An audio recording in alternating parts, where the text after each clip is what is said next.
नमस्कार साथियों, स्वागत है आपका वेद एकेडमी परिवार में। कल हम सभी को बताएं, आपको बताएं, इंतजार की घड़ी खत्म हो गई है। कल आपका बीएसटीसी का पेपर 2024 का मेन पेपर कल आपके लिए है, तो उसके लिए कुछ इंस्ट्रक्शन वेद एकेडमी परिवार की तरफ से आपको के सामने है। पहली चीज आपको ध्यान रखना है कि आपकी जो एंट्री टाइम है सेंटर का, वो टाइम है आपका 11 बजे से लेके 12 बजे तक। तो मतलब आपको किसी भी कंडीशन में वहां पर 11 बजे से पहले पहले पहुंच जाएं, ताकि आप थोड़ा रिलैक्स महसूस कर सके और टाइम से एंट्री कर पाए। उसके बाद परीक्षा के केंद्र पे आपको कुछ डॉक्यूमेंट आपके साथ लेके जाने हैं। पहला सबसे इंपॉर्टेंट डॉक्यूमेंट है आपका प्रवेश पत्र। आपका जो प्रवेश पत्र है यानी कि एडमिट कार्ड, वो कंपलसरी याद रख के आपको लेके जाना है। उसके अलावा नीले और काले रंग का, या तो नीले रंग का या काले रंग का, आपको एक पारदर्शी पेन मतलब ट्रांसपेरेंट पेन जिसमें रिफिल साफ दिखती हो, ऐसा पेन लेके जाना है। प्लस इसके साथ जो इंपॉर्टेंट पॉइंट है वो है कि आपको एक कलर पासपोर्ट साइज फोटो लेकर जानी है। याद से लेके जाएं, एक का इंस्ट्रक्शन है, आप 2 भी लेके जा सकते हैं सेफ्टी पर्पज के हिसाब से। उसके अलावा एक आपको ओरिजिनल फोटो आईडी चाहिए आपकी, जो आपकी आधार कार्ड हो सकता है, ड्राइविंग लाइसेंस वगैरह हो सकता है, तो वो आप जरूर लेके जाएंगे साथ में।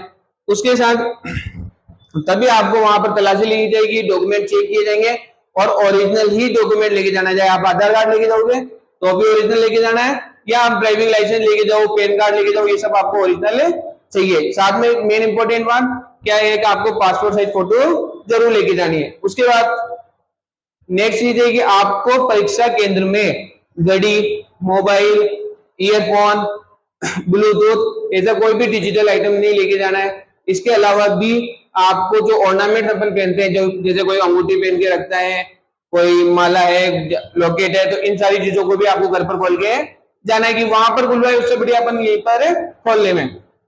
उसके बाद आपका पेपर होने के बाद आपको एक मार्कशीट की जो कार्टून कॉपी है वो आपको अलग करके दी जाएगी, और उसके साथ साथ जो बुकलेट है मतलब जो आपका क्वेश्चन पेपर है वो भी आपको रिटर्न कर दिया जाएगा। नेक्स्ट चीज है कि जो इंपॉर्टेंट चीज है कि जो जनरल डिपार्टमेंट है जो बीएसटीसी एग्जाम दे रहे हैं, ठीक है, जो सामान्य पाठ्यक्रम के हैं, उनको आपको सिर्फ हिंदी भाषा के प्रश्न पत्र सॉल्व करना है, क्योंकि और सब्जेक्ट तो आपके कंपलसरी है। चाहे आपका रीजनिंग आपको कंपलसरी करनी है, आपका टीचिंग एप्टीट्यूड है और जीके है। उसके अलावा इंग्लिश आपके कंपलसरी है, लेकिन जो दिक्कत आती है हिंदी और संस्कृत की। अब जो जनरल से उनको तो कौन से करना है, सिर्फ हिंदी भाषा का पेपर करना है, और जो संस्कृत से है उनको संस्कृत भाषा का ही पेपर सोल्व करना है। लेकिन जिन्होंने दोनों पाठ्यक्रम का किया है, मतलब जिन्होंने फॉर्म बोथ से भरा है, अब बोथ से फॉर्म भरने वालों को आपको क्या करना है, सिर्फ संस्कृत भाषा का ही पेपर सोल्व करना है। सामान्य वाले हिंदी का करेंगे, संस्कृत वाले संस्कृत का करेंगे, और जिन्होंने बोथ से फॉर्म भरा है वो भी संस्कृत भाषा का ही सोल्व करेंगे। उसके अलावा अगर आप दूसरी भाषा का पेपर सोल्व करते हो, जैसे सामान्य वाले संस्कृत का करेंगे, तो वो चेक नहीं होगा। तो इसलिए विशेष ध्यान रखना है इस चीज का, इसमें कोई भी गलती अपन से नहीं हो। उसके बाद देखते हैं अगला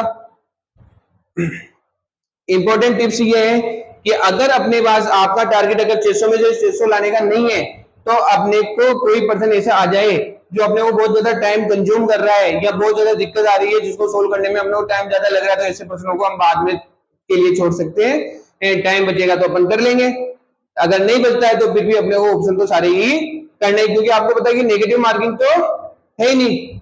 अब जब नेगेटिव मार्किंग नहीं है तो अटेम्प्ट अपने को पूरे प्रश्न करने, जो कि आपको बताइए प्रश्नों की संख्या कितनी अपने पास 200 प्रश्न है। तो इसलिए आपको सबसे पहले उन प्रश्नों को हल करना है जिसमें आपका कॉन्फिडेंस पूरा हो, या जो सब्जेक्ट में आपका कॉन्फिडेंस पूरा होगी, जिसमें आपकी तैयारी बहुत अच्छी हो, उन प्रश्नों को अपन पहले सोल्व कर सकते हैं। उसके अलावा नेगेटिव मार्किंग है तो कोई भी प्रश्न आपको छोड़ना नहीं है, क्योंकि प्रत्येक पर्सन को ध्यान से पढ़ना है और ध्यान से ही उत्तर का कॉलम भरना है, और मार्कशीट में गोले भरते टाइम भी आपको विशेष ध्यान रखना है। तो आपकी सफलता बिल्कुल रूप से निश्चित है, कोई दिक्कत आपको आएगी नहीं। एक लाइन आपके लिए कि हर परीक्षा एक नया अवसर है, हर परीक्षा एक नया अवसर है, जाओ और अपने आप को साबित करो। तो ये सफलता ही अपन क्या कर सकते हैं, परीक्षा के माध्यम से अपन अपने आप को साबित कर सकते हैं। वेद एकेडमी परिवार की तरफ से आपको अग्रिम शुभकामनाएं, आप सभी सफल हो ऐसी हम कामना करते हैं। धन्यवाद। All the best students, thank you.